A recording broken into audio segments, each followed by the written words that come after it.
E aí, galera, beleza mesmo? Mais uma aula do nosso canal, o canal do professor Alex Romero. Peço que você se inscreva, deixe o seu like aí, o seu joinha.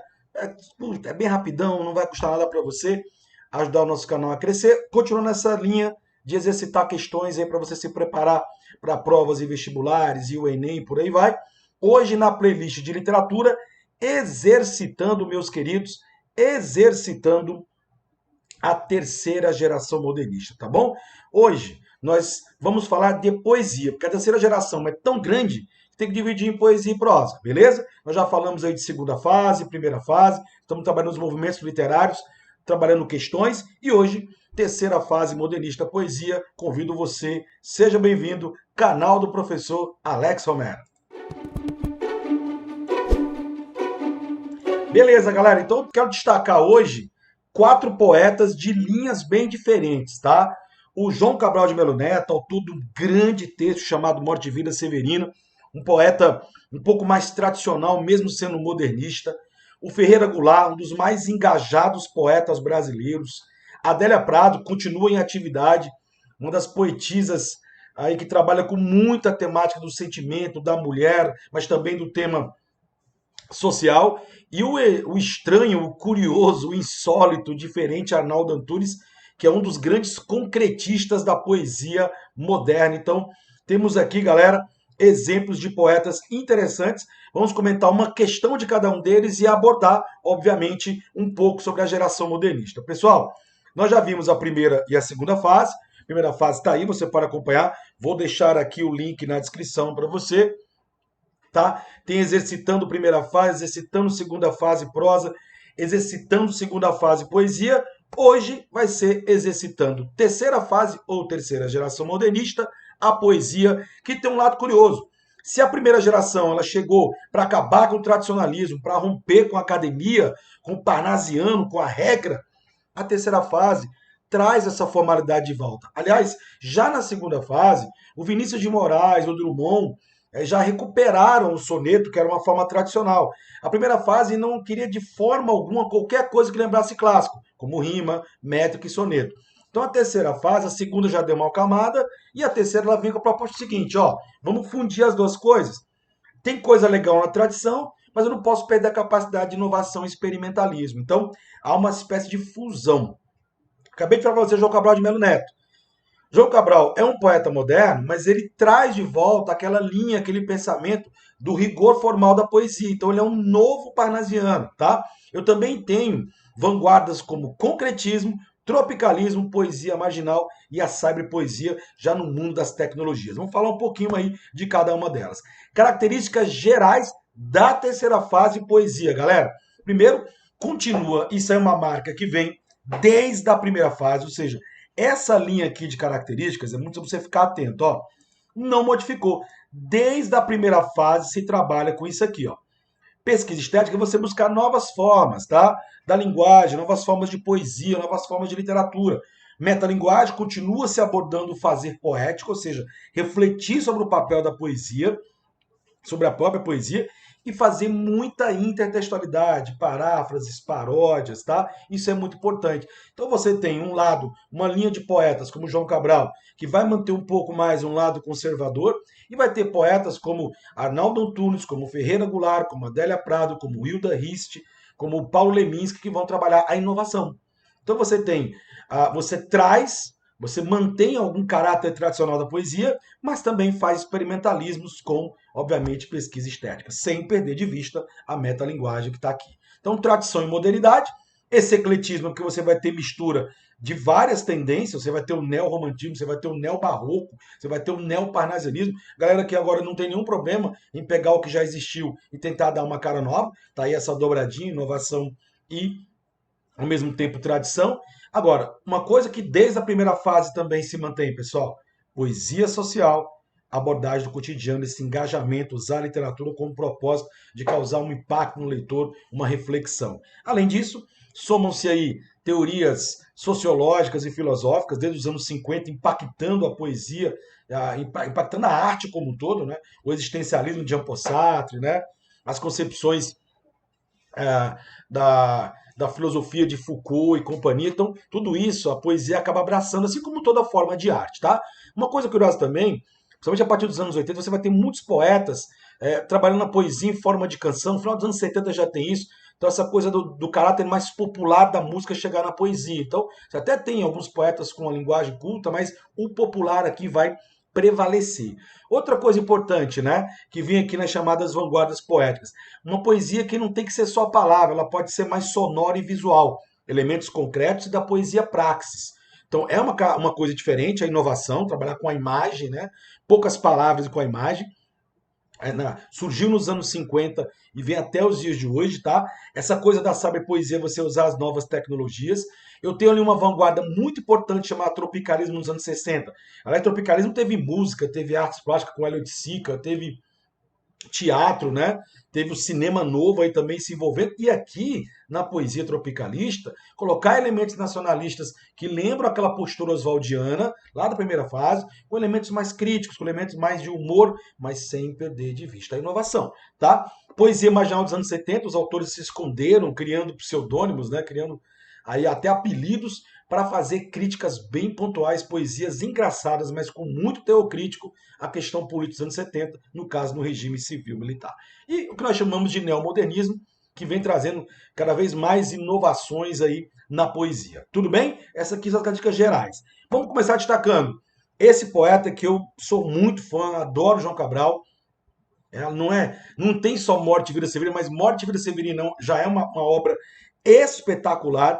Mas o João Cabral foi diplomata brasileiro na Espanha, pessoal, conviveu aí com grandes nomes, né? Teve a amizade de Pablo Picasso, de Dalí, de Juan Miró. E mesmo estando longe, ele pegou um pouco da cultura que ele viveu, foram muitos anos sendo diplomata na Espanha, então ele conviveu com aquela cultura espanhola e levou a cultura nordestina. Ele consegue trabalhar as duas coisas. Detalhe, pessoal, detalhe, tá? Foi um poeta que recebeu muitos prêmios em vida, concorreu ao Nobel de Literatura, quase ganhou o Nobel de Literatura, não temos ainda o Nobel de Literatura. A língua portuguesa tem, né? A literatura portuguesa tem com o Saramago, mas o Brasil não temos ainda. Tá? Faleceu em 99. Tinha uma marca de poesia interessante porque ele era muito formal. O rigor formal é a rima, a métrica, a linguagem perfeitas, mas sem deixar de abordar questões de cultura popular, questões sociais, mesclou um pouquinho, tem momentos de surrealismo, e o seu lirismo ele é considerado um lirismo equilibrado, sóbrio, até considerado antilírico, ou seja, antissentimental. Ele não era fã de uso da primeira pessoa na poesia, e quando acontecia, sem sentimentalismo. Era um poeta de um rigor e de uma objetividade racional muito forte, tá? Galerinha, quais as obras de destaque dele? Né? Eu quero destacar aqui a obra Pedra do Sono, a obra O Cão Sem Plumas, mas sem dúvida a grande obra dele é a obra Morte e Vida Severina, que tem como subtítulo Alto de Natal Pernambucano. É um poema, tá? É um poema teatral, monólogo, diálogo, em que você tem a narrativa do Severino saindo lá dos limites da Serra Magreuçuda, em que ele vivia nos limites da Paraíba com o Pernambuco, e acompanhando o percurso do Rio Capibaribe, tentar a sorte e a vida lá em Recife. Então, é a trajetória da seca, da dor, da morte, da miséria humana. E eu trouxe uma questão exatamente do Morte e Vida Severina, que o Enem abordou. Aliás, já foram 3 vezes o Enem abordou João Cabral, e 2 vezes com um fragmento do poema João Cabral, o poema Alto de Natal Pernambucano, conhecido como Morte e Vida Severina. Nesse fragmento, parte de um alto de Natal, para você lembrar, alto é uma forma dramática, né, do gênero dramático, que trabalha com texto religioso, né, mas também com a postura de ter uma lição de moral, né, de ter um caráter moralizante muito forte. O poeta retrata uma situação marcada. Então a gente vai ler o trecho, né? Somos muitos severinos iguais em tudo na vida, na mesma cabeça grande, que a custa que se equilibra, no mesmo ventre crescido, sobre as mesmas pernas finas, e iguais também porque o sangue que usamos tem pouca tinta. E se somos severinos iguais em tudo na vida, morremos de morte igual, mesma morte severina, que é a morte que se morre de velhice antes dos 30, de emboscada, violência no campo, antes dos 20, e a pior das mortes, de fome, um pouco por dia. Então, é um fragmento muito forte, né? Tá logo na primeira parte, logo no monólogo de apresentação da obra. Então veja que Severina é um adjetivo e é um subjetivo ao mesmo tempo. Aliás, É um adjetivo e é um substantivo ao mesmo tempo, mas que denota dor, severidade, crueldade. Ora, o que que eu tenho aqui, pessoal? Cuidado, tá? Presença da morte. Tem. A letra A pegou muita gente, mas olha só, que universaliza os sofrimentos dos nordestinos. No caso, é personificada essa morte, porque são três situações para a morte acontecer, tá? Que é a velhice antes dos 30, a de emboscada antes dos 20 e a de fome um pouco por dia. Então você está particularizando em três situações. Não é uma morte, não é aquela morte considerada universal. Tudo bem? B de bola. Opressão socioeconômica que todo ser humano. Cuidado que nesse momento aqui eu estou limitando, tô limitando o texto a uma situação do Nordeste, ao Severino. Então, não é todo ser humano. Cuidado que aqui não é para generalizar. Figura do homem agreste, tudo bem. Que encara, minha gente, não dá certo esse advérbio aqui. Uma condição de miséria, de fome, de desespero, você falar em ternura, não dá. Essa aqui era absurda marcar, tá? E outra, já falamos agora. Olha como é importante saber um pouco do poeta. Qual é a marca do João Cabral? Desprezar essa coisa de sentimentalismo. Ele não gosta disso na obra dele, tá? A letra E é a resposta correta. Miséria, a qual muitos nordestinos estão expostos, simbolizado na figura do Severino, que personifica todos eles. Então, questão número 1, letra E, Morte e Vida Severina. Outro poeta muito importante, faleceu em 2016, passeou pelo concretismo, pelo neoconcretismo, foi preso na ditadura militar, teve que morar fora do Brasil, né? Então sofreu um pouco.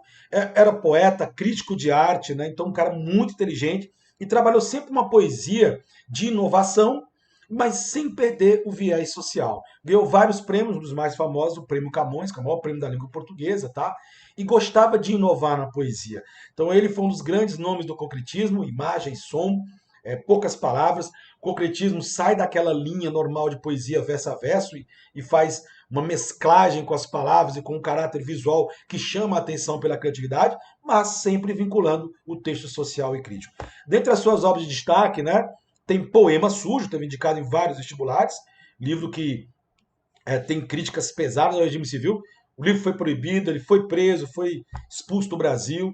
Dentro da Noite Veloz, em alguma parte, está um poeta que mantém uma tradição de, como todo modernista, falar da própria arte de fazer poesia, metalinguagem, falar do tema cotidiano, você tem uma postura engajada, mas também muito inovador nas formas de escrever poesia. Tá? Trouxe uma questãozinha dele, também uma do Enem, prova PPL. No poema, no caso do Enem, é sempre bom começar pelo enunciado, tá, pessoal? Ocorre uma aproximação entre a realidade social e o fazer poético. Muito bem, então, tema social e a metalinguagem. Estão juntos aqui. Beleza. Frequente no modernismo. Nessa aproximação, qual? Entre a realidade social e o fazer poético, isso é muito importante entender, o Eulírico atribui à poesia um caráter de eu tenho que ler o poema. Sou um homem comum, brasileiro, maior, casado, reservista, e não vejo na vida, amigo, nenhum sentido se não lutarmos juntos por um mundo melhor. Então, olha só, uma convocação aqui para lutar por um mundo melhor. Poeta fui de rápido destino, mas a poesia é rara e não comove nem move o pau de arara.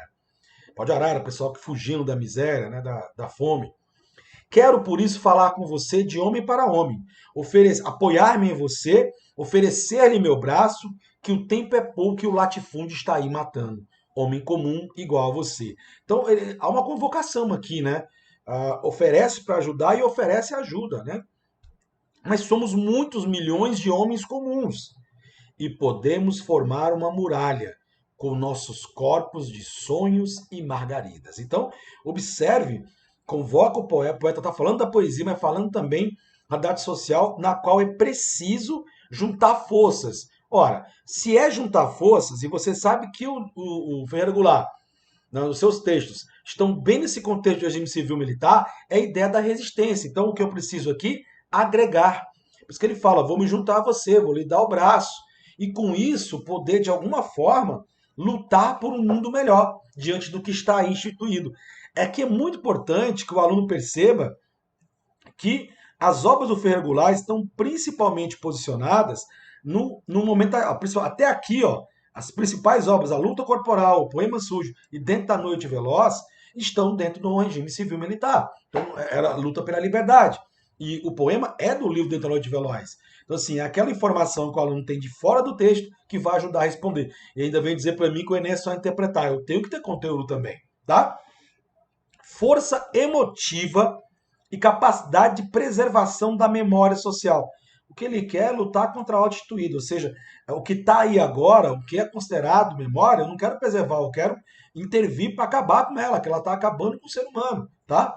Denúncia retórica e habilidade para sedimentar ações. Não, mas eu não quero, não tá, veja só o último verso, só um instante, galera. Podemos formar uma muralha com nossos corpos de sonho e Então, não é sedimentar, ainda vai formar essa muralha para poder acabar com essa situação de violência social que existia no regime civil-militar. Não é denúncia retórica, não é falar por falar com dificuldade. É uma convocação, é um engajamento. D de dado. Ampliação do universo cultural e intervenção nos valores humanos. A intervenção, na verdade, não é nos valores humanos, mas questões sociais que o Brasil vivia. E não tem essa questão do universo cultural, a coisa está bem contextualizada no Brasil, Brasil do regime civil-militar. Identificação com o discurso masculino, é que o aluno poderia pensar, está falando de um amigo, né? Mas o homem aí é o ser humano como um todo, né, gente? E outra, não está questionando temas líricos, está questionando a realidade social junto com o fazer poético. Então, o próprio enunciado já deu uma ajudada para você, porque para essa aproximação acontecer da realidade social com o fazer poético, eu preciso que o poeta, que é uma pessoa comum que se coloca, junte-se a outras pessoas comuns para formar uma muralha e fazer a resistência intervindo na autodestruída. Então, número 2, letra A. Agora, belíssima Adélia Prado, uma poesia que, eu digo sempre, a Adélia é a versão feminina da Clarice Lispector. Em que sentido? A abordagem do universo feminino, a abordagem do amor, da cumplicidade nos sentimentos diários. Ela não é uma feminista que vai, não quer saber do... Não é isso, ela quer falar dos relacionamentos comuns. Então, o cotidiano do casal, o cotidiano envolvendo o amor, a religiosidade, o tema social, o sonho, o medo dos relacionamentos, até um pouquinho de erotismo em alguns poemas. Então, é uma poeta muito simples, no sentido de que ela trabalha temas que são plausíveis ao nosso cotidiano. Tá? Destaque para os seus livros Bagagem, O Coração Disparado, O Pelicano, a Faca no Peito, A Duração do Dia, e esse aqui, ó, das últimas publicações aí, Carmela vai à escola. Então, ela também trabalhou um pouco de contos, né? Mas o foco aqui é uma questão de poesia, num texto belíssimo chamado Casamento. Vamos lá. Então você vê que, então, olha só, o João Cabral mais tradicional, Ferreira Goulart mais social e aqui mais sentimental, né? É um lirismo mais voltado para os relacionamentos. Então, uma poesia da terceira fase bem diversa. No texto de Adélia Prado, o lírico feminino revela, a partir de suas experiências, que o casamento é. Então, eu vou ter que ler o poema chamado Casamento. Há mulheres que dizem: meu marido, se quiser pescar, pesque, mas que limpe os peixes. Eu não. A qualquer hora da noite, me levanto, ajudo a escamar, abrir, retalhar e salgar. Então veja que ela, diferente de outras mulheres, ela faz o trabalho junto com ele, né? É tão bom, só a gente, sozinhos na cozinha. De vez em quando os cotovelos se esbarram. Ele fala coisas como: este foi difícil, prateou no ar dando rabanadas, e faz o gesto com a mão. O silêncio de quando nos vimos a primeira vez atravessa a cozinha como um rio profundo. Por fim, os peixes na travessa. Vamos dormir. Coisas prateadas espocam, somos noivo e noivo. Ou seja, aqui está muito claro que em vez de fazer como algumas mulheres, você quiser que cuide dos peixes, ela vai cuidar junto com ele. Então o que é que eu tenho, gente? Um casamento frustrado e desencantado, letra A? Pelo contrário, estão felizes, tá? Troca paulatina do amor pela subserviência. Não tá sendo submissa nem subversiva a ela, de forma alguma. Estão juntos. Vínculo com. Nossa, a letra C é perfeita. Vínculo baseado na cumplicidade e no respeito. Tá? No fato de ela estar lá ajudando a fazer o peixe, ela não está sendo submissa a ele em forma nenhuma, tá? Ausência de palavras e ações carinhosas, pelo contrário, se esbarram, se olham, estão juntos no silêncio e vão terminar a noite juntos, né? Tá bom? Cárcere de amor. Nossa, a letra A é absurdo, né? Cárcere é absurdo em todo sentido. Nunca deve existir cárcere para o amor e para a mulher, é claro, né? Cárcere onde a mulher condenada a cuidar do lar. Que é isso, absurdo. Então, uma questão simples, tá? Mas que você tem que se basear na leitura e ter um pouco de conhecimento da Della Prado ajudaria muito. E por fim, pessoal, Arnaldo Antunes, que além de ser cantor, né, da banda Titãs, muito conhecido, depois cantou nos Tribalistas, né, com o Carlinhos Brau e a belíssima Marisa Monte. É um cara muito inovador, tá aí um cara que a palavra dele é inovação, tá? Gosta de criar formas de poesia diferentes, gosta da grafia, do visual e do sonoro do texto, de brincar, tá aí o gosto do lúdico, tá? E passar pela poesia sensações, sentidos, como a visão, a audição, né? A ideia de você ter aquela sensação de que a poesia está em você. Dentre os seus destaques, e muitos prêmios, né? Tem o livro NDA, o livro Psia, o livro Tudos. Além disso, ele faz inúmeros textos em prosa, crônicas e por aí vai. E eu trouxe aqui esse poema. Olha só. Metade do dobro de si. Você percebeu que metade está dividido no meio, aí o dobro você divide, dobra, fica assim. Olha o efeito visual dessa poesia. E essa questão que eu montei para vocês.